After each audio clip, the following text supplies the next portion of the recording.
uno de los principales problemas que se genera en la producción es que cuando empiezan a aparecer distintos productos o empieza a haber distintos tipos de variedad en los productos que fabrico, digamos. Una cosa es producir 1000 unidades de un determinado producto y siempre lo mismo, y otra cosa, un poco lo que hablábamos el otro día de la producción en serie o en masa. Y otra cuestión es cuando tengo que hacer 2 piezas de uno, cambiar, 3 piezas de otro, cambiar. O sea, todo eso me lleva a que los procesos de aprendizaje de las tareas y los procesos de poder tomar ritmo de producción se empiecen a ralentizar y que sean un poco más lentos. Entonces, ahí se complica un poco toda la situación puntual. Y bueno, justamente está en nosotros en ver cómo a través de los mecanismos de planificación podemos aprovechar mejor estos cambios de producto y también ver cómo, cuando tenemos que hacer el cambio de producto, hacerlo de la manera más rápida que se puede. ¿Mm? Temas por ahí para charlar un poquito más adelante o más fuerte, los que cursen conmigo estudio del trabajo lo van a cursar o cualquier docente que lo curse también lo van a ver. Entonces, las características o ventajas de las pymes, justamente uno de los puntos que decía Julián, de la flexibilidad, la capacidad para corregir los rumbos o errores rápidamente, o sea, es un poco lo que decía antes, ¿no? La capacidad para corregir rumbos hace que muchas veces estés todo el tiempo cambiando. Acceso más directo a la información de mercado, porque tienen contacto directo con el cliente, digamos, como le venden al cliente, tienen contacto directo con el cliente. Mejores posibilidades de satisfacer gustos y necesidades. Trato personal y mejor atención al cliente, manejo de reclamos, quejas. Esto lo habíamos charlado el otro día, compromiso de los trabajadores de tipo familiar. Por lo menos en el pasado éramos así, ahora se está viendo un poco más dificultoso ese tema del compromiso familiar, digamos, es más que es difícil encontrar compromiso en los colaboradores. O podemos discutir si es correcto, está bien o está mal. No sé cómo lo ven ustedes el tema. ¿Cómo notan ustedes en los que trabajan el compromiso de los colaboradores con la empresa? Si no, yo solo. ¿Qué opinan ustedes? ¿Cómo lo ven como centennials el tema del compromiso con el trabajo? Perdón, profe, yo estoy justo a pagar un segundo. ¿El compromiso de quién hacia el trabajo? De ustedes, de los colaboradores con la empresa. Digamos, acá uno de los planteos que hace el PowerPoint y que la cátedra habla del compromiso familiar que hay con las pymes. Digamos, ¿ustedes cómo lo ven eso? ¿Ven compromiso, digamos, como si a este tipo no le puedo fallar? O, digamos, ¿cómo lo ven ustedes desde su óptica? Para mí Porque esto lo depende de la da la persona. cátedra. Yo no sé si estoy tan. Hasta hace 1 o 2 años por ahí estaba bastante de acuerdo con esto. Ahora no sé si estoy tan de acuerdo con el compromiso familiar de. Para mí, según el clima laboral. Como si hay un buen clima laboral, tu empresa o tu lugar, digamos, te da quizás beneficios o regalos, lo que sea, vos vas a querer digamos, dar un compromiso y digamos, ser mucho más Ok. eficiente a la hora de trabajar. Ahora, si es un lugar donde eh, te tratan mal, no sé, eh, el trabajo no te gusta y estás ahí digamos, porque no tienes otra, yo no sé si tu compromiso va a ser muy grande, nos vas a ir a cumplir. Ok. ¿Quién más? Y ¿Qué opina? yo estoy de acuerdo y también hay veces, por ejemplo, una pyme que es familiar, pasa mucho que se sobrepasan los límites y ya se vuelve como algo muy demandante. Entonces no sé si eso se lo genera como un compromiso. Ustedes es una situación más de obligación en ese caso. Claro, yo Esa, damos, perdón, cuando inicié a trabajar nos mostraron un esquema piramidal de quién es el más, digamos, de los rangos según el puesto de trabajo. Y después nos mostraron que es más descontracturado eso porque se trata más de a pares, hay más una comunicación, y eso hace que sea un clima laboral como más, quiero poner entre comillas, obviamente divertido, más sano. Ahora, si este orden jerárquico se cumple y uno le puede hablar a un superior porque simplemente hecho de ser superior, no. yo tu palabra no la tomo porque sos inferior a mí. Ahí sí se va a generar un mal clima y tu compromiso va a ser casi nulo. Mm. No sé qué opina el resto. Yo creo que un poco se terminó eso, porque ahora es como que el empleado tiene mejor visión, por así decirlo, tiene capacidad de elección. Entonces no se casa con una empresa como pasaba antes, que estabas 10, 15, 20 años, toda tu vida trabajando en una sola empresa, sino que uno va buscando distintas enseñanzas, distintas... O sea, cada empresa te puede brindar algo distinto. Entonces el Sí, compromiso de este tipo familiar es como que, a mi punto de vista, se está terminando. Porque el en empleado... realidad, en realidad esto lo escribió el jefe de cátedra, Pablo, y Pablo tenía algunos ejemplos, que contaba de algunos clientes, y de hecho, cuando yo fui ayudante de él, él solía traer a un señor que se llamaba Ángel, que era el jefe de producción de una empresa donde él asesoraba, y esa empresa tenía un... Nunca lo entendí muy bien yo el proceso, digamos, de cómo hacían, pero ellos tenían un sistema de premios bastante particular que eh, pagaban como a destajo. ¿Saben lo que es pagar a destajo o pagar a fazón? Pues pagar a fazón o pagar a destajo es pagar por unidad producida. Digamos, eso está prohibido en legislación argentina. O sea, yo no puedo pagarle a una persona por producto fabricado, si lo tengo en relación de dependencia. Sí puedo pagarle un premio por producto adicional. Pero no puedo pagarle, decirle, bueno, si hoy hiciste 50, te pago 50. No, eso no se puede hacer por ahora. Y bueno, y ellos tenían un premio por, eh, por producción adicional al estándar que definimos, ¿no? Por ejemplo, yo decía, o sea, era una empresa que hacía bebederos y, no sé, había que hacer 50 bebederos por día, bueno, por cada uno adicional, o sea, no sé, el 40% de la ganancia se la llevaba la gente, ¿no? Pero lo dividían aparte también por los presentes, o sea, por ejemplo, si vos faltabas, ese premio lo perdías, digamos, ese día de trabajo lo perdías por ese premio y se repartía entre los que quedaban. Este muchacho Ángel, puntualmente, era el que manejaba, era un viejo lobo de mar, digamos, era un operario bastante, digamos, era como el supervisor, pero había salido no es que era un tipo que lo había entregado afuera para que fuera supervisor, sino que había salido de la base. Y, y bueno, y este muchacho, dueño, como lo tenía bien catalogado y lo quería tener, como era el que le manejaba toda la plebe, eh, digamos, a Ángel, ¿qué hacía? ¿No?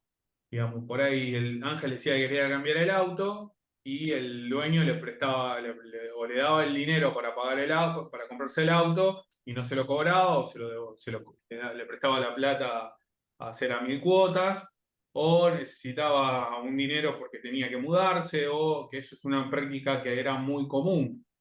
Digamos, el tema de que el dueño ayudaba a los referentes de la empresa para determinadas tareas o para determinadas situaciones de la vida que tenían que encarar.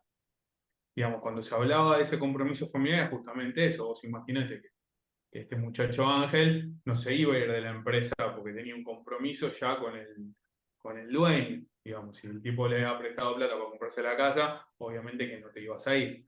Esa situación ahora es un poco más difícil de poder desarrollar. Pero bueno, o sea, en las pymes, años anteriores, en otras épocas se acostumbraba bastante. Particularmente en la actualidad lo veo, y en nuestros perfiles lo veo bastante difícil que eso pueda realizarse. Por ejemplo, yo tengo un amigo que estudió conmigo, que trabaja en una empresa que hace la materia prima para inyección de plástico, PET, y tienen un bono por afuera de su jornada laboral. El jefe de producción tiene un bono en donde obviamente todo, digamos, no está libre de impuestos, como que tratan de hacer una situación así particular. pero la verdad es que el tema ya de los acuerdos de eso no se ve tanto. Y cada vez es más impersonal, ¿no? Y también, justo el otro día me tocó, hay un programa de radio, tuve que hablar en un programa de radio sobre este tema, y se hablaba de un tema que es la calidad en la fuente. La calidad en la fuente es cuando uno piensa un proceso de producción, tiene 4 parámetros que tiene que revisar. Que la producción fluya, que no se quede quieta, que esté nivelada, digamos que todos los puestos de trabajo trabajen en la misma velocidad, que cumplan con la demanda, se llama principio de tacto, y el último de los puntos es el cero defecto, que ningún producto pase al proceso siguiente si tiene una falla. Entonces hablábamos de ese tema. Y la verdad es que, porque en el ámbito, digamos, que a mí me toca trabajar, a ustedes les toca trabajar, el compromiso con el hacer bien la tarea no se ve tanto. Es un tema que tenemos que trabajar y ustedes van a tener que trabajar como futuros ingenieros en poder concientizar a la gente de que las tareas son necesarias hacerlas bien, y no terminar la cantidad, el número y listo. Digamos, bueno, esos son temas que... Y en las pymes se ve mucho esto. Digamos, yo saco el número y lo demás no me importa. Se ve tanto en los niveles operativos como en los niveles de gestión. Tienen 1000 kilómetros, la verdad. Sinceramente es un mundo para poder... Y los que trabajan en pyme acá no me van a dejar mentir, ¿no? Digamos, o sea, no sé quién trabaja en pyme, no me acuerdo, pero la verdad es que o sea, hay un montón de situaciones que se pueden trabajar con un poco de orden, pero también es cierto que es bastante difícil poder concientizar a cada eslabón de la cadena productiva, de la cadena de valor, en poder llegar a generar algo digamos, asegurar la calidad de los procesos. Bueno, el control empresario cercano es imposible de eludir. Digamos, generalmente en las empresas medianas y chiquitas, si se gasta una virome, tenés que ir con la virome gastada para agarrar la otra, y por más que si te la olvidaste en otro lado, no te van a dar una virome porque te la olvidaste en alguna parte del coso, te la olvidaste en tu casa y no la tenés. O sea, es bastante control, el amo, digamos, el dueño hace bastante control. Y bueno, habíamos hablado el otro día del concepto bueno, de los apoyos del Estado ahora con que está tan en boga el tema del Estado, si el Estado es bueno o malo, digamos, para las pymes. Por lo menos no sé cómo habrá quedado ahora, pero hay bastantes eh, convenios o situaciones que ayudan al desarrollo de las pymes. Porque si ustedes analizan, digamos, un poco lo que cuando voy a saltar un poco la presentación, digamos, generalmente la mayoría de las empresas que hay en el rubro, en el país, son pymes. Entonces, uno tiene que tratar de tenerlas desarrolladas y que se desarrollen y que crezcan, que son las que absorben mayor cantidad de mano de obra. Y el país, a nosotros nos conviene, como país, que se desarrollen las pymes para poder eh, generar fuentes de trabajo. Entonces, bueno, una de las estrategias que hay para generar generar trabajo y generar que las pymes crezcan es justamente este, las ayudas a través de los subsidios, los ANR, que son aportes no reembolsables, créditos con tasa bonificada o con crédito fiscal. ¿Qué significa? ¿Saben lo que es el crédito fiscal? Cuando ustedes compran algo, pagan lo que es el IVA. ¿Sí? O sea, las empresas cuando facturan también pagan IVA. Ahora, si por ejemplo algunas toman estos temas de crédito fiscal y lo que hacen con el crédito fiscal es no pagar IVA, digamos, y con ese remanente usarlo para pagar un entrenamiento, para pagar una capacitación o para pagar un servicio de consultoría en mejora de productividad, de proceso, de lo que sea. ¿Sí? O hay directamente subsidios que le dan dinero para que eso se pague. Bueno, digamos, toda esa situación, hay todo un sistema de trabajo y sigue habiendo de créditos flexibles como para que se pueda fomentar el desarrollo de pymes. Por ejemplo, si ustedes se ponen a ver un poquito algo de algunos polos productivos, como por ejemplo el que están en La Rioja y Catamarca con respecto a la industria textil, eso está en gran medida soportado por el Estado, ¿sí? Por ejemplo, hay un convenio de que si vos sos una empresa que se dedica a la confección de ropa y te vas a Catamarca o a La Rioja, durante 3 años no vas a pagar cargas sociales por los colaboradores que vos tomes. Hay algunas ayudas que bueno, son bastante convenientes y que, bueno, que hay que saber utilizarlas y por lo menos eh, digamos, poder estudiarlas para ver, digamos, cómo se pueden aplicar o no. Lo que sí es cierto es que son de difícil implementación porque son bastante engorrosas de conseguir. Pero, hecha la ley, hecha la trampa, hay gestores que tienen todos los canales perfectamente aceitados como para poder conseguir estos tipos de subsidios y se dan. Bueno, las desventajas ya lo habíamos hablado el otro día, creo, menor capacidad financiera, poca capacidad de investigación y desarrollo, mínimos o nulos recursos de marketing, con respecto ahora al tema de redes sociales y todo eso es bastante discutible, menor capacidad de gestión, digamos, cuando veamos las empresas grandes van a ver que una de las problemáticas que tienen las pymes es que generalmente las empresas grandes absorben a los recursos más capacitados y entonces es bastante difícil que las empresas, es muy raro que una empresa tenga muchos ingenieros, una empresa de manufactura tenga muchos ingenieros de pyme o mediana, tenga muchos ingenieros trabajando. Generalmente los recursos más potables o de mayor conocimiento se van a las empresas grandes los captan. Bueno, son temas que tienen las pymes, digamos, que puntualmente les cuesta conseguir recursos que sean,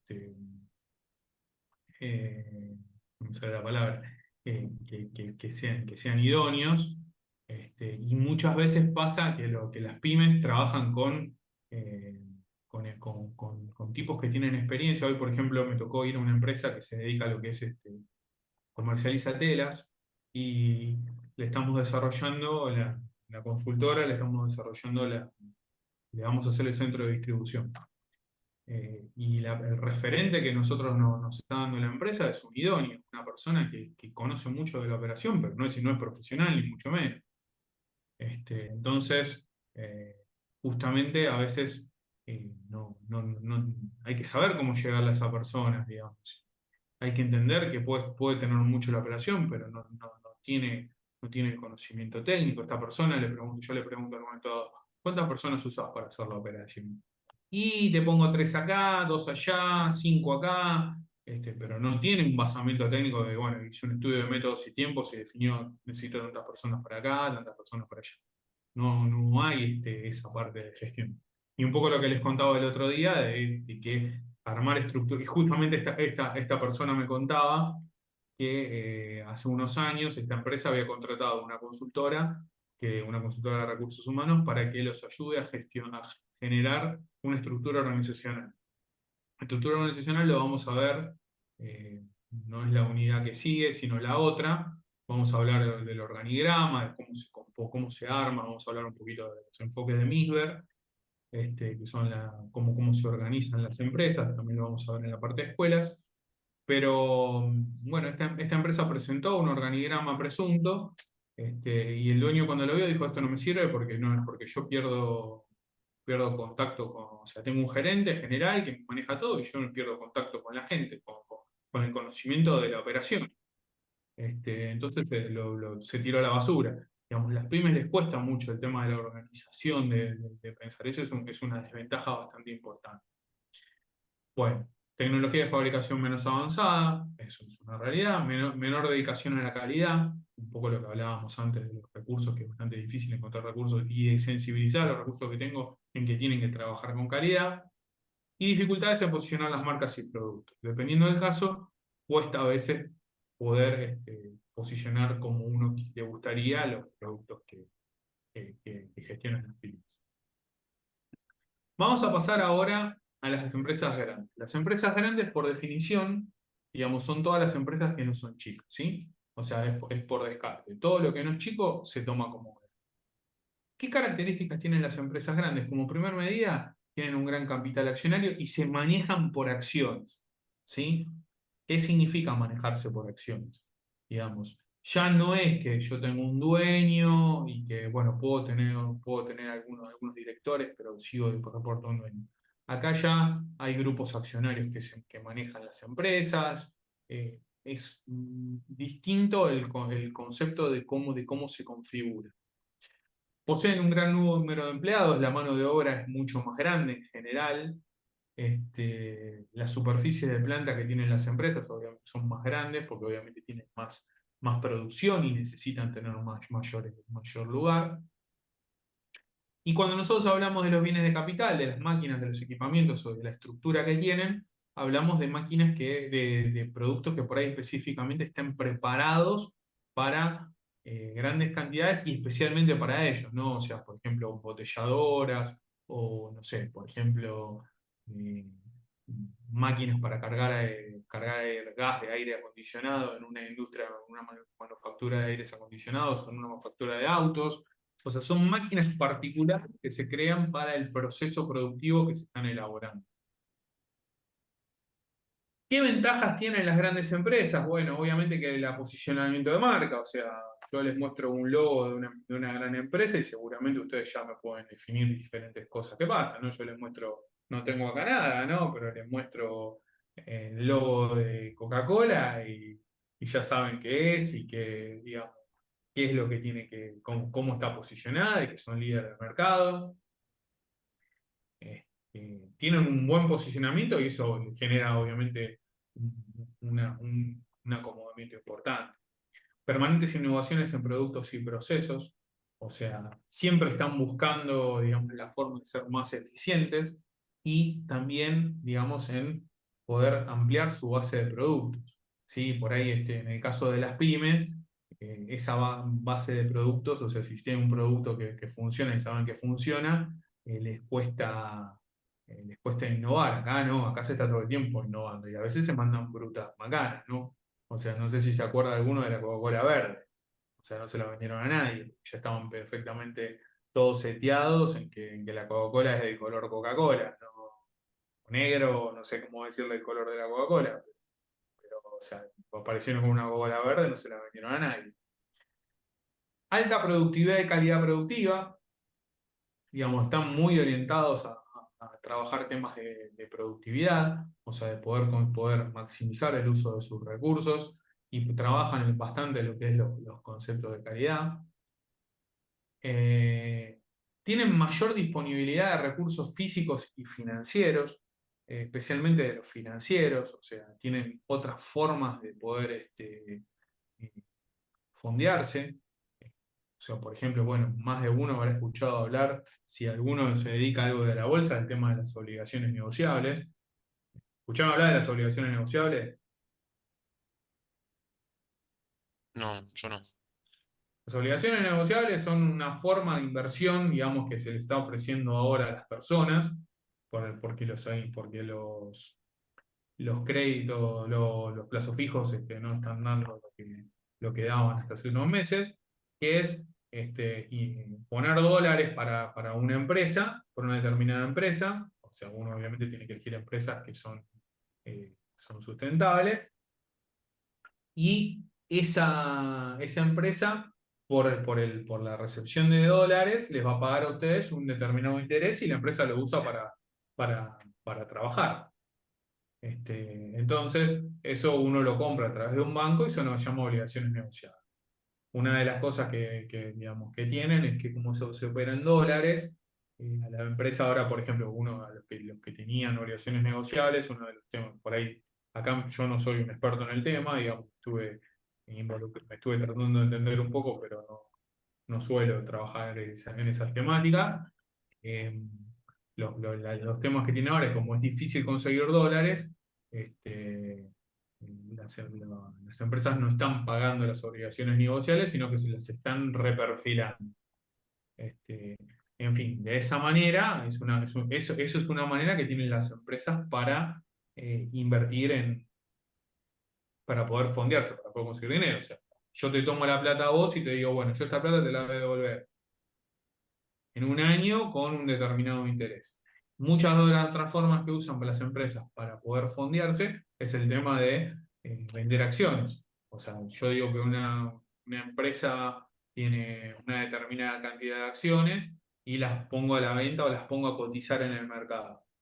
Entonces, yo de esa manera vendo pedacitos de mi empresa y, digamos, la gente pone dinero para poder usar ese dinero para invertirlo.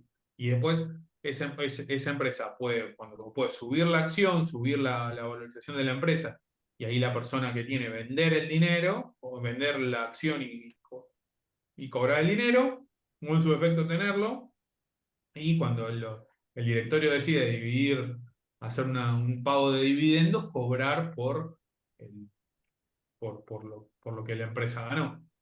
Bueno, hay diferentes tipos de formas, pero el concepto es que la forma de fondearse de la empresa grande es distinta a la de la pyme. La pyme la pone el dueño o lo pide un préstamo el dueño. Acá hay diferentes formas. Hay otra forma de fondearse de las empresas, que es que la casa matriz ponga dinero. En el caso, por ejemplo, de una terminal automotriz o de Coca-Cola, puede ser que diga que la casa matriz venga a una inversión en la subsidiaria. Esto lo vamos a ver ahora con las corporaciones.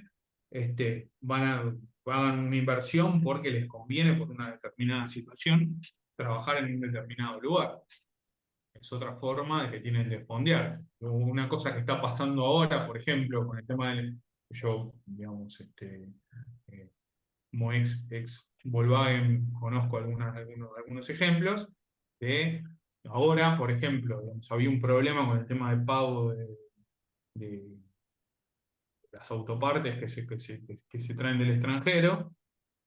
Digamos, el gobierno no estaba permitiendo hacer giros al exterior para el pago de autopartes, y en el caso de Volkswagen, Alemania salió a cubrir a Volkswagen Argentina para que pudiera comenzar la producción y pudiera pagar a los proveedores, porque los proveedores dijeron: no podemos entregarte más, si no me pagás, no puedo entregarte más.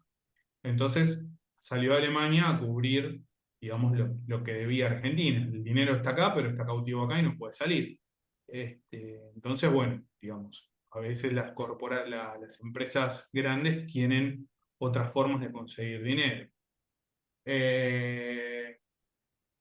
Bueno, el mix de negocio estudiado para lograr optimizar la rentabilidad, digamos, tienen un estudio distinto de cómo manejar el mercado. Aparece el concepto de la departamentalización. Esto lo vamos a ver bien la segunda parte, o más que nada la clase que viene, con respecto a lo que es las formas de trabajar, los enfoques, las formas de organizar la empresa. Si nosotros, uno de los puntos que definieron una de las escuelas del pensamiento de, de administración, que es la escuela de Fayol, definió que una empresa, para que trabajara bien, tenía que estar departamentalizada. Tenía que tener diferentes tipos de departamentos que se dedicaran, que fueran especialistas en diferentes temáticas. Fayol definió 6, ahora hay muchos más, pero aparece el concepto de departamentalización, que es un poco lo que les decía la semana pasada, que las pymes, y hablaba hace un rato, a las pymes les cuesta tener una estructura organizacional. Los trabajadores son seleccionados, calificados y capacitados. No es que yo tomo una persona y la pongo, o es muy raro que pase, a veces puede pasar, pero yo de los casos no, que las personas, digamos, tienen una capacitación previa, se los entrena. Por ejemplo, en el caso de Toyota, para permitir entrar a sus empleados, empleados a la línea de producción, los tienen 3 meses haciendo ejercitaciones por afuera de lo que es el ámbito industrial en sí, y especialmente trabajan el tema de ser ambidiestros con lo que es, por ejemplo, diferentes herramientas, ¿no? O sea, a veces por ahí, para trabajar en una zona medio complicada, te conviene trabajar mejor con la mano izquierda que con la derecha. Entonces lo que buscan es tratar de sensibilizar a las personas, si son derechos que trabajan con la izquierda, si son zurdos que trabajan con la derecha, que buscan diferentes tipos de entrenamientos para ser más efectivos en su jornada laboral. Compromiso por los trabajadores por el prestigio, digamos, hay ahí, por ejemplo, cuando yo trabajaba en Volkswagen, había hicieron una encuesta de clima laboral. Volkswagen tenía en algunas áreas en ese momento, tenía algunos temas referidos a... Volkswagen hizo toda una transición de cuando, cuando Volkswagen incorporó la Amarok, eh, tuvo que abrirse mucho a lo que es digamos, a Volkswagen Internacional, digamos, a Volkswagen Alemania. Volkswagen Argentina era una subsidiaria de Brasil casi, digamos, era como una planta más de Brasil, hasta que entró la Amarok. Y bueno, y eso hacía, digamos, que digamos, los niveles de los tipos de jefes que había eran jefes tipos de planta, pero tipos bueno, que la parte, digamos, de soft del manejo de recursos humanos no eran muy amenos, eran tipos de la vieja escuela. Y hubo un momento que había algunos problemas de recursos humanos. Entonces hicieron una encuesta de clima laboral, digamos, una de los temas positivos que tenía Volkswagen siempre es que pagaba en tiempo y en forma, digamos, y pagaba bien. O sea, Volkswagen siempre pagaba superior a lo que es la media del mercado. Y bueno, una de las condiciones que pasó fue que hicieron la encuesta laboral y salieron algunos temas que estaba mal, digamos, que había problemas dentro de las distintas áreas funcionales. Me acuerdo que hubo un problema bastante, ya no hay nadie de esos que en la empresa, digamos. Así que había problemas en el área comercial, puntualmente, había diferentes tipos había algunas situaciones un poco complicadas dentro de lo que es el área comercial. Pero la gente estaba disconforme internamente por el trabajo de la empresa, por trabajar en la empresa, pero estaban orgullosos de decir que trabajaban en la empresa, ¿sí? Entonces, por ejemplo, acá, todo lo que se habla del concepto de lo que es el prestigio, digamos, en las empresas grandes, generalmente los empleados están orgullosos de decir dónde trabajan, ¿sí? Ese es un punto importante, digamos, que suele pasar. Y a mí me pasa escuchándolo muchas veces a muchos de los estudiantes que me tocan, que están muy contentos de trabajar en determinadas empresas que son grandes. Responsabilidad social empresaria presente, digamos, ahora se está desarrollando cada vez mucho más el tema del tema de responsabilidad. ¿Alguien escuchó hablar del concepto de responsabilidad social empresaria?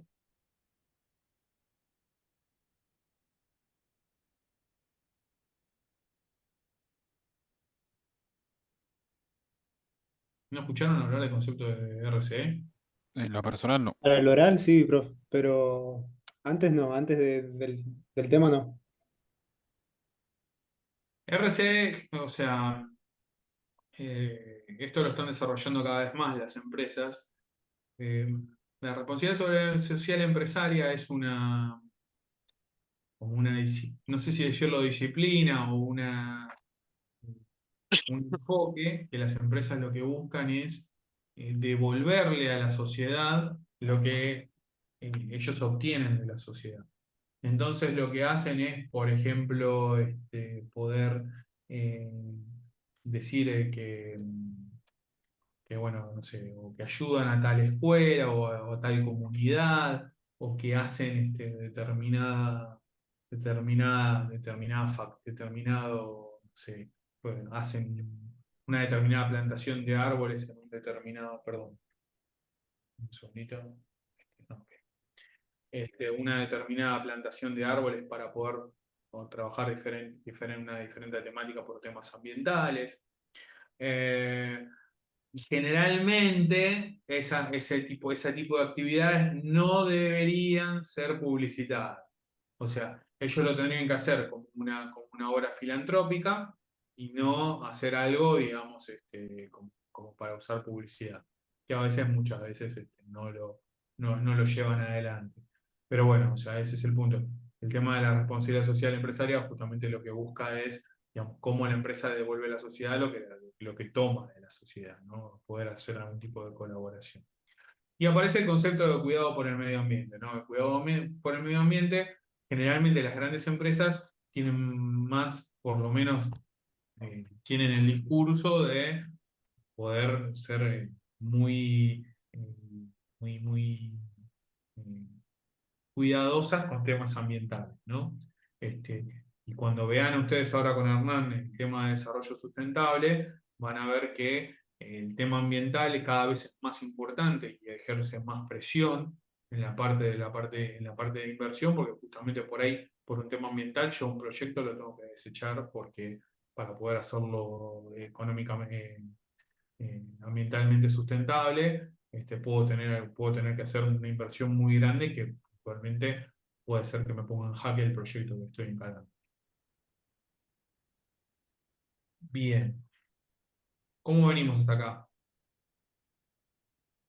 Bien, Bueno, entre las grandes empresas aparecen después las que son muy grandes, que son las corporaciones, ¿no? Las corporaciones son empresas que puntualmente pueden ser de un mismo negocio o pueden ser un joint venture, que joint venture es una unión de determinadas empresas que pueden estar, eh, pueden estar unidas a nivel societario o no, o puede estar oculto ese tipo de unión, o un holding de empresas que puntualmente, por ejemplo, eh, voy a volver a usar el ejemplo de Volkswagen, que es el que me viene a la cabeza, ¿no? Volkswagen no es solo Volkswagen, el grupo Volkswagen está compuesto por Porsche, por Audi, por Bentley, por Skoda, hay diferentes, por SEAT, hay diferentes marcas que se dedican a diferentes tipos de segmentos de mercado, diferentes posiciones por diferentes países, que son un grupo de empresas que trabajan, que son del mismo grupo empresario, pero tienen diferentes tipos de separaciones accionarias. Son generalmente empresas que se ubican en eso, o sea, por más que tengan una casa central, pueden estar trabajando en diferentes países, y responden a un board general y eso, una dirección general, y esas empresas trabajan dando diferentes directivas a cada una de las subsidiarias. ¿Qué características tienen las empresas grandes? Uno de los puntos más fuertes que tienen es el poder del lobby. O sea, generalmente tienen son tan grandes, presentan tanta fuerza que pueden llegar a hasta escribirse sus propias leyes por la diferente, por la fuerza que tienen, pueden llegar a hacer tanta fuerza que escriben leyes para que les puedan convenir a ellos. Acceden a líneas de financiamiento en el extranjero, digamos, aplicando toda su fuerza, digamos, a nivel global, pueden acceder a líneas de financiamiento en el exterior. Y son contribuyentes importantes, digamos, tanto por lo que es son dadores de trabajo, digamos, como por ejemplo lo que invierten, ¿no? Lo que pagan en impuestos. Entonces son importantes. O sea, por ejemplo, hay una terminal automotriz, por ahí cualquiera de las que tomen, por ahí tienen 4 o 5 mil personas trabajando directamente en la empresa, y después cuando empezás a estudiar o empezás a analizar la cantidad de mano de obra que tiene asociada en sus proveedores y en los proveedores de sus proveedores, o sea, decir que por ahí tiene 30 o 40 mil personas trabajando para la industria, para la terminal automotriz que ustedes están arrancando a estudiar. Son 5 mil directos, pero después tenés 20 mil indirectos. Entonces, eh, esa situación puntual genera que sean brutos jugadores dentro de lo que es el ámbito nacional. O sea, hay que parársele de manos a nivel gobierno por ejemplo, a una terminal automotriz o a una empresa tipo, no sé, Techin, porque son empresas que tienen gran poder, tienen gran cantidad de mano de obra involucrada y es importante, digamos, o sea, que vos se te pare una empresa, te diga que va a cerrar, que se va a ir que se pega el palo, se pega el buque, digamos, y te deja 5.000 personas afuera en la calle, te genera un bruto problema. Digamos. Por ejemplo, estaba hablando el otro día con uno de los docentes en febrero en la mesa de estudio del trabajo, que se dedica a lo que es importación cuando vos tenés el título de ingeniero industrial, por lo menos hasta hace 2 meses, no sé cómo estará ahora el tema de las importaciones.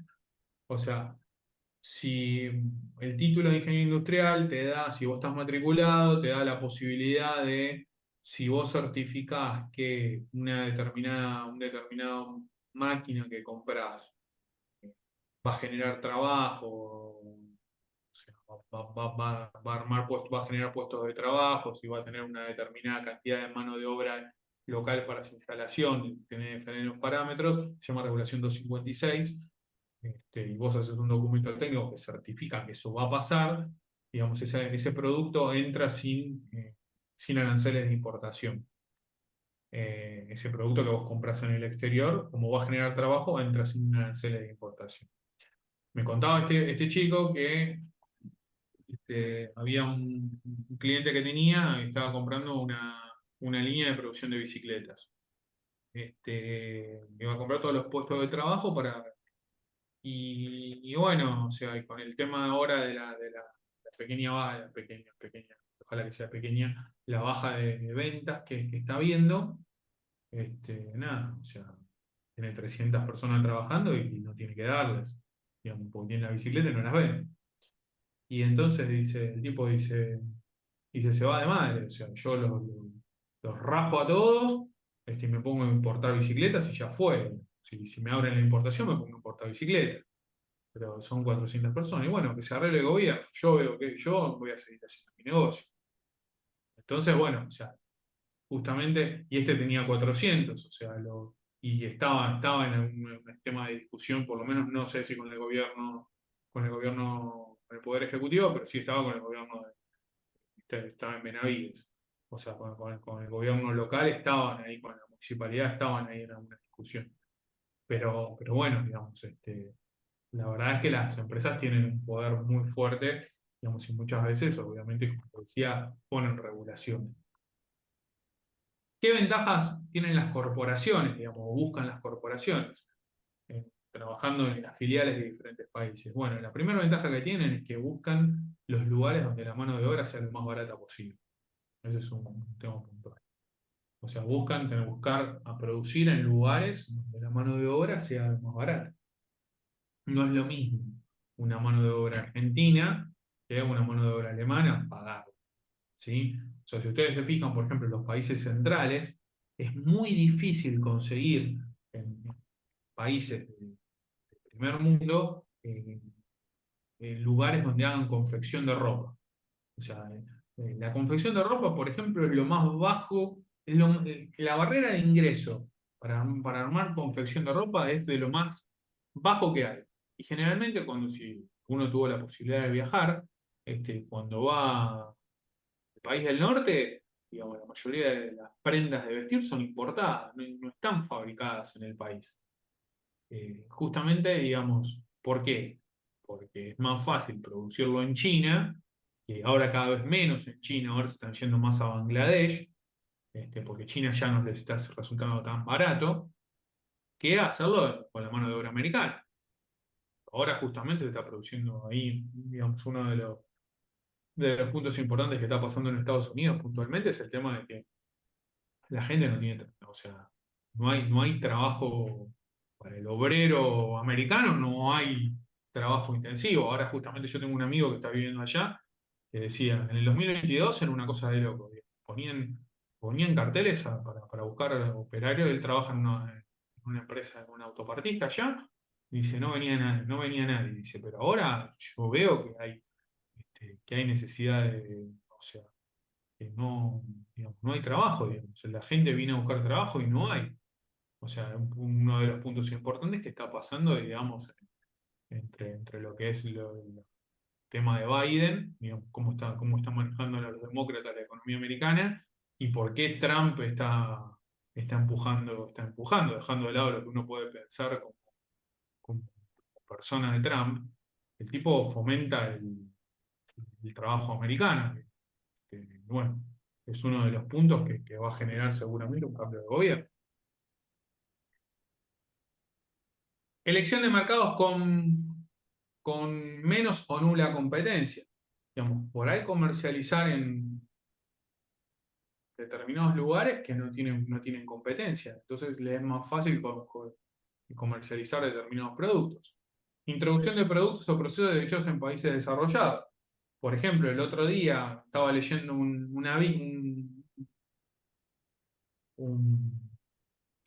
este, el diario, estaba mirando por internet en el diario, que decían que en Irán siguen produciendo el 405, el Peugeot 405, un auto que acá se dejó de producir hace 20 años. Digamos, en Irán lo siguen produciendo. Peugeot es un claro ejemplo de empresas que, o sea, el producto lo empiezan a fabricar en un determinado mercado, se lo llevan a un mercado emergente y después se lo vuelven a llevar a otro más emergente todavía. Digamos, buscan ver cómo seguir produciendo en lugares donde pueda ser más redituable. Políticas medioambientales más permisivas que en los países matrices. A veces es un claro ejemplo de lo que hablábamos la semana pasada de Botnia. Digamos, Botnia, ¿por qué no puso la pastera en Finlandia? Porque es un proceso que tiene una gran cantidad de posibilidades de tener un impacto ambiental y en Finlandia no lo quieren hacer. Digamos, entonces, buscan países que sean más laxos con sus normas ambientales. Obligaciones fiscales más suaves y de diferentes exenciones. Puede ser que haya países que den determinadas posiciones. Esto por ahí nosotros no estamos tan, tan, tan fáciles, pero hay algunas condiciones particulares. Leyes laborables más flexibles. No es el caso nuestro, pero, o sea, por ejemplo, cuando van y buscan, o sea, recomiendo que si alguno tiene ganas, que vean la película American Factory, que es una empresa china que compra, no sé si alguno la vio, pero es una empresa que se dedica a lo que es la producción de vidrio, de parabrisas, una empresa china que se dedica a la producción de parabrisas, y va y compra una planta que estaba de General Motors en Estados Unidos, y habla del choque cultural que hay entre los chinos y los estadounidenses, y de las cosas que estaban acostumbrados los unos y los otros. Americanos van a China y chinos vienen a trabajar a Estados Unidos, digamos, y demuestran los cambios culturales que hay, ¿no?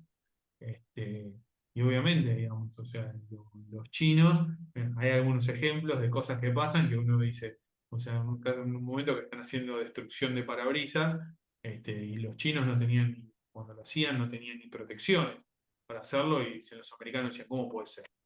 Bueno, o sea, hay lugares en donde las leyes laborales son un poco más flexibles y las empresas apuntan a esos lugares justamente por eso.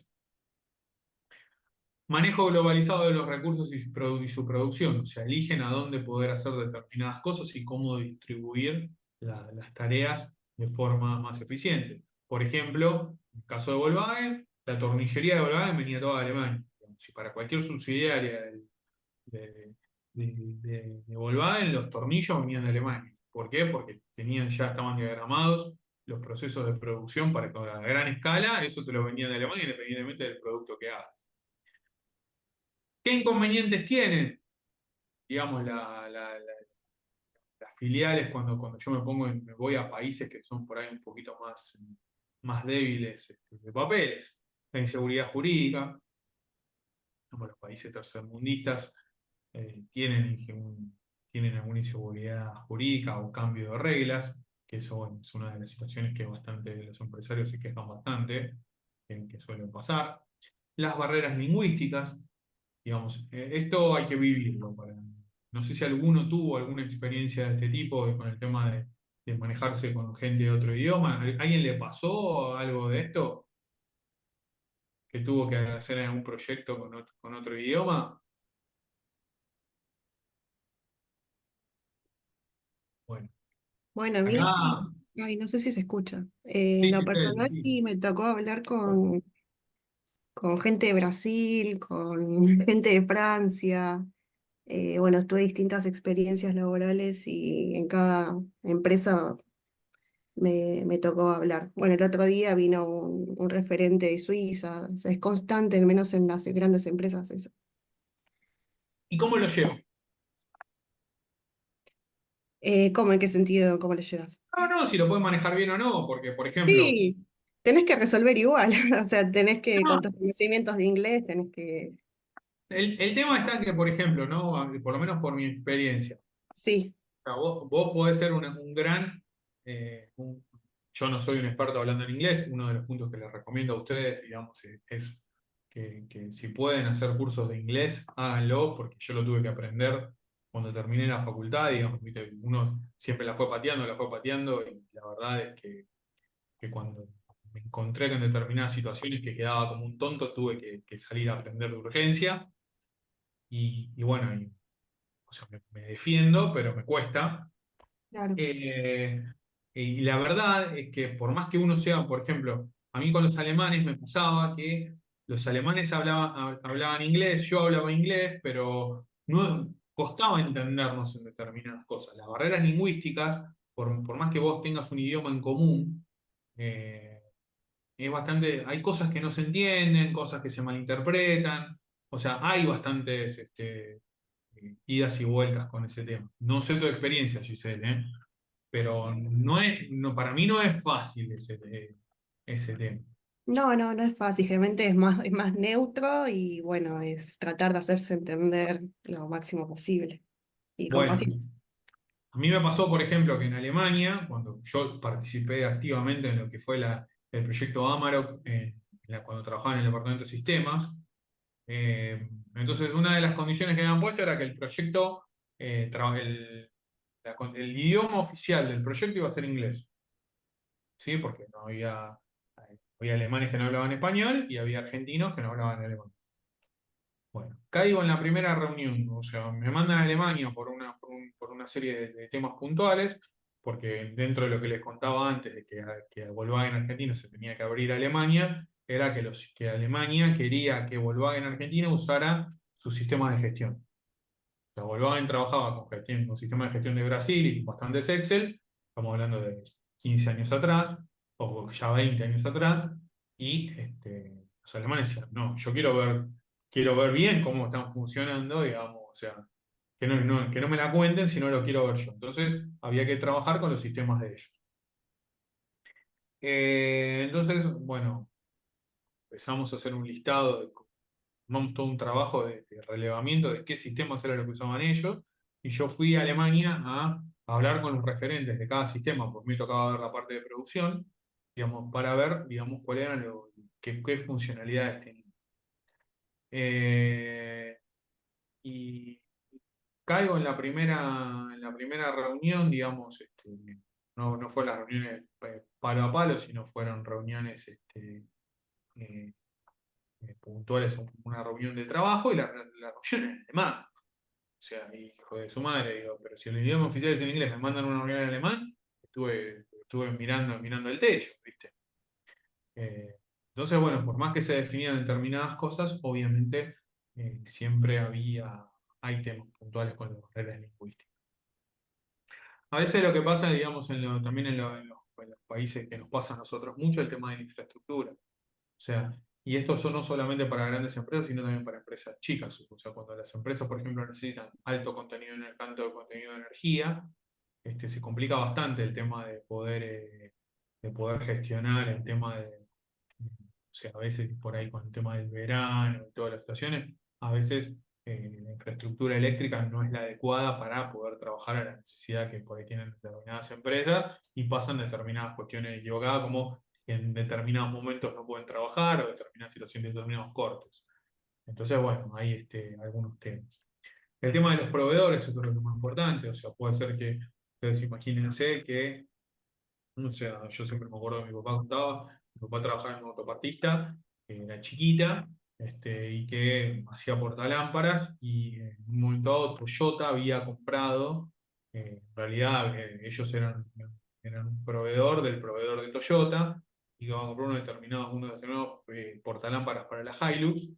Y claro, las formas de medir que tenía Toyota, ellos no tenían dispositivos para medir las tolerancias del producto como Toyota quería. Entonces, nada, tenían problemas con ese tema, y obviamente como eran proveedor de proveedor, tampoco la empresa les ayudaba a invertir en determinadas cuestiones. Entonces las empresas, las terminales, yo hablo mucho de la industria automotriz por mi deformación, ¿no? Pero a veces las terminales se encuentran con que hay proveedores que no tienen la tecnología necesaria para poder implementar o hacer determinadas cosas. Otro de los puntos que hay, que suele pasar, es el tema de la falta de mano de obra especializada, ¿no? Es uno de los puntos que suele pasar. Y a veces pasa que también que determinadas empresas se les generan algunos rechazos, digamos, puntualmente por su origen, puede generar algún tipo de rechazo a nivel general. Acá no pasa tanto, pero puede pasar en algún lado.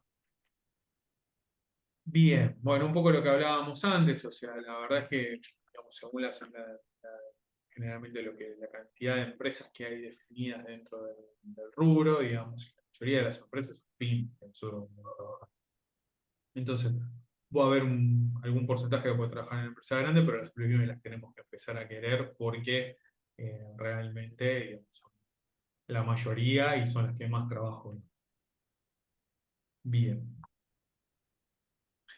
¿Qué clasificación tienen las organizaciones? Como hablamos, tienen por tamaño, que ya lo vimos, grandes y pymes, y algunos emprendimientos, y entonces hay cada vez más el tema de los emprendimientos, que son microempresas. La localización, digamos, o sea, podemos tener una localización única o por sedes o varias plantas, dependiendo de las necesidades puntuales que aparezcan. Por la constitución jurídica, podemos tener públicas, privadas o mixtas. Privadas son la mayoría, después tenemos públicas, como puede ser, no sé, AISA, y podemos tener empresas mixtas. ¿Qué empresa mixta se les viene a la cabeza? Que tienen parte privada y parte pública. YPF, por ejemplo. YPF. YPF es un claro ejemplo. YPF no fue cuando dicen que la que se expropió, no es que se expropió YPF. YPF se le compró a Repsol la acción de oro, se compró, o sea, la mayor parte del paquete accionario es de Estado, pero es una empresa privada y se rige por jurisdicción privada. Si no es una empresa del Estado. AISA es una empresa del Estado, por ejemplo. Bien. Obviamente que lo que venden es otra forma de caracterización de las organizaciones, por bienes, por servicios o bienes y servicios. ¿Qué tipo de integración tienen? Si tienen una integración vertical, horizontal, parcial o integración total, o por qué tipo de tecnología se utiliza. Esto acá tienen toda una definición de qué es cada cosa, lo pueden leer. Y uno de los puntos que yo siempre quiero hablar es el tema de la integración vertical e integración horizontal. ¿Qué significa una integración vertical? Integración vertical es cuando la empresa trabaja, digamos, una empresa que se dedica a una determinada cuestión por un tema estratégico, se integra hacia adelante, digamos, si es que acá esto está al revés, es ascendente, digamos, cuando una integración vertical ascendente es cuando, por ejemplo, una determinada empresa se busca integrar hacia adelante, o hace una integración ascendente cuando se hace cargo de un proceso que hace un proveedor. Por ejemplo, la base, alguna parte particular, digamos, cuando se integra hace una integración ascendente es cuando agarra un proveedor y dice, bueno, a partir de ahora yo me voy a hacer cargo de este negocio también. O compra un proveedor para que sea exclusivo para él. Cuando hace ese proceso es un proceso de una integración vertical ascendente. Y va a Sí. ser descendente cuando vaya a una fuerza de venta o a un proceso posterior. ¿Sí? Si, por ejemplo, la empresa se dedica, no sé, voy a poner un ejemplo que no es así. ¿Le hago una consulta? Sí, Perdón. Cuanto menos terciarice, más grande va a ser la interacción vertical. no. O sea, cuando terceriza un proceso, digamos, de un proveedor, Sí, es una integración vertical ascendente. Cuando integra un proceso de un cliente o de un proceso posterior, por ejemplo, no sé, si Coca-Cola, si FEMSA, bueno, FEMSA es la que hace la distribución. ¿Cómo te puedo? Un ejemplo de, no sé, este, si la Serenísima tuviera puntos de venta exclusivos para vender sus productos. O sea, por ejemplo, la Serenísima tiene el proceso de producción y el proceso de distribución de sus productos. Pero llega al supermercado, llega al comercio de cercanía, digamos, tiene todo. Ahora, si por ejemplo, no sé, armaría productos locales particulares, Bimbo tiene eso. Bimbo, por ejemplo, tiene el proceso de producción, el proceso de distribución y en algunos casos particulares tiene puntos de venta. Digamos, la incorporación de puntos de venta que llegan al cliente final y no al cliente por ahí, al supermercado o al, cliente, o al chino o al comercio de cercanía, esa integración llegando al cliente final es una integración vertical descendente. ¿Sí? Cuando se mueven, digamos, verticales, cuando se mueve para arriba es porque va el proveedor. Cuando se mueve para abajo es porque va el cliente. Digamos, eso significa integración vertical. ¿Sí? ¿Se entiende? Sí. Cuando se mete en un negocio del proveedor que le provee materiales, es una integración vertical ascendente. Cuando se mete a un negocio que está más cerca del cliente, es una integración vertical descendente. Por favor, esto cuando lo reciban, yo lo voy a cambiar ahora, pero ténganlo en cuenta. Anótense que está al revés. Y después tenemos el concepto de integración horizontal. Integración horizontal son, yo me hago una unión con una determinada empresa para poder hacer una sinergia y tener un negocio, a poder generar un negocio que sea sinérgico. ¿Saben lo que es una sinergia? ¿Saben qué es hablar de sinergia? Como Es que cuando se juntos un, potencian, podría ser, algo así. claro, cuando funcionan Exacto, para un mismo objetivo. exacto. Que yo sumo el resultado de la suma de dos esfuerzos va a ser mayor que si yo, va a ser, o sea, no va a ser la suma, sino que va a tener mayor potencia que hacer las dos cosas por separado. Por ejemplo, digamos, un ejemplo generalmente habla de cuando, por ejemplo, o sea, por ejemplo, yo hago un determinado producto y una empresa lo puede acomodar en un determinado mercado, ¿sí? Entonces yo estoy haciendo una integración horizontal porque yo llego a un determinado lugar y otro me ayuda a que yo este producto lo pueda meter, digamos, en un mercado que no tengo. O dos productos que su venta son complementarias. Y acá se van a reír un poco, pero, por ejemplo, el Fernet con Coca-Cola. Este es un claro ejemplo de una integración horizontal. En algún momento hubo una unión entre Fernet y Coca-Cola, que eran dos empresas que hacían productos distintos, pero digamos que potenciados, digamos que obviamente por cuestiones obvias, o sea, se podía generar una venta cruzada copada si yo juntaba los dos productos y los ofrecía de manera conjunta. Entonces hubo varias promociones en donde las dos empresas uno ponía el Fernet, el otro ponía Coca-Cola y se vendían juntos. Ahora vi una que fue muy cómica, digamos que era el huevo de Pascua con el off. ¿Vieron? Separar. Bueno, es otra forma, una forma bastante loca de hacer una integración. No sé si la hicieron las empresas o la hizo el supermercado, que lo vi bastante en las redes sociales. Pero el concepto de integración horizontal es cuando dos empresas se, se juntan por una determinada situación que puede ser que yo, digamos, el caso puntual de que juntas pueden hacer un negocio, digamos, por más que hagan cosas distintas, juntas pueden hacer un negocio que les sirva a las dos.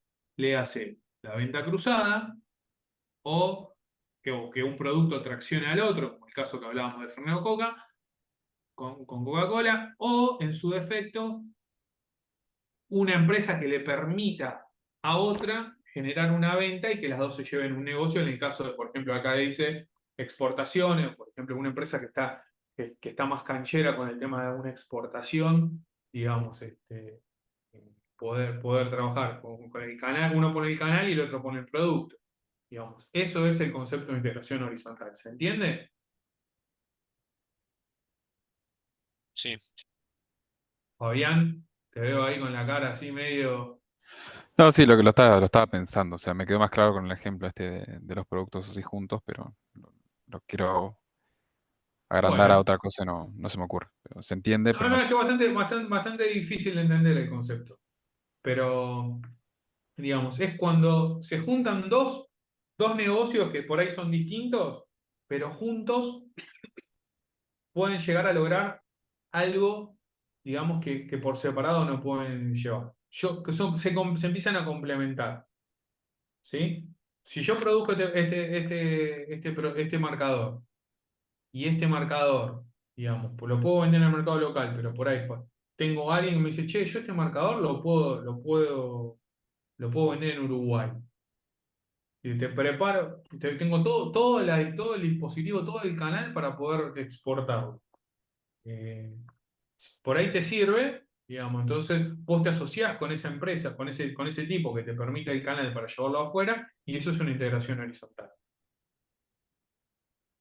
Porque vos no estás yendo ni con tu proveedor ni con tu cliente. Vos te estás juntando con otro que se dedica a otra cosa, digamos, para poder llegar a un negocio futuro. No es una integración vertical descendente, porque vos no estás adquiriendo un canal de venta.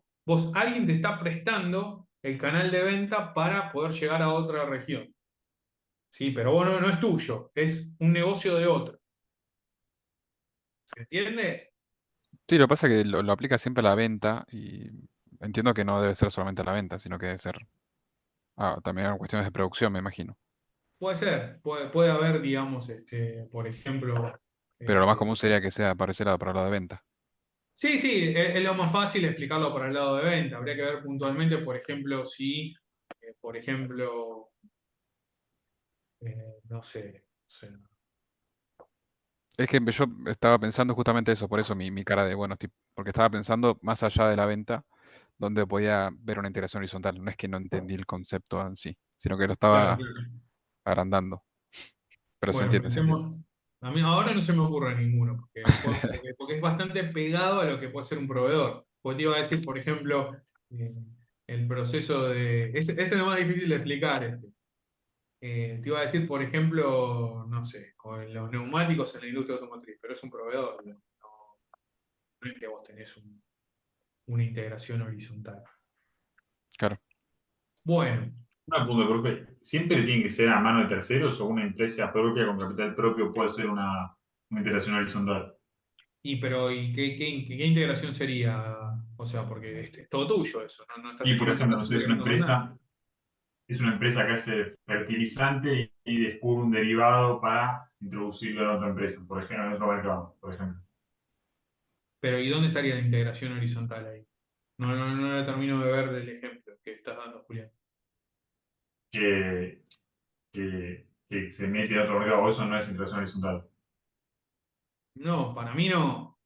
Habría que verlo puntualmente, por ahí desarrollarlo un poquito más y puede ser. Puntualmente para mí Ok, no es. Porque para mí ahí es, ok, vos es uno, o sea, es un producto que vende la empresa. ok. Bien. Bueno, entre la tecnología, digamos, esto es un poco que lo pueden leer tranquilamente, esto no da más. Bueno, factores de la producción, digamos, esto es un poco lo que van a ver en economía, trabajo, capital y tierra, no son los factores tradicionales de la producción. Bueno, acá cerramos lo que es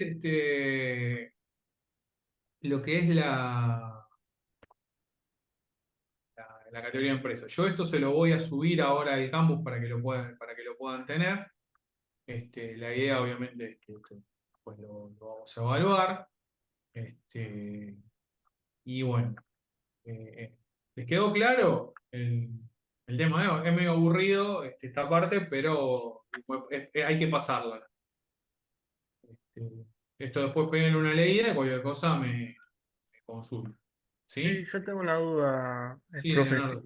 Lo que era integración vertical, usted había dicho que estaba al revés, lo que sería ascendente y descendente.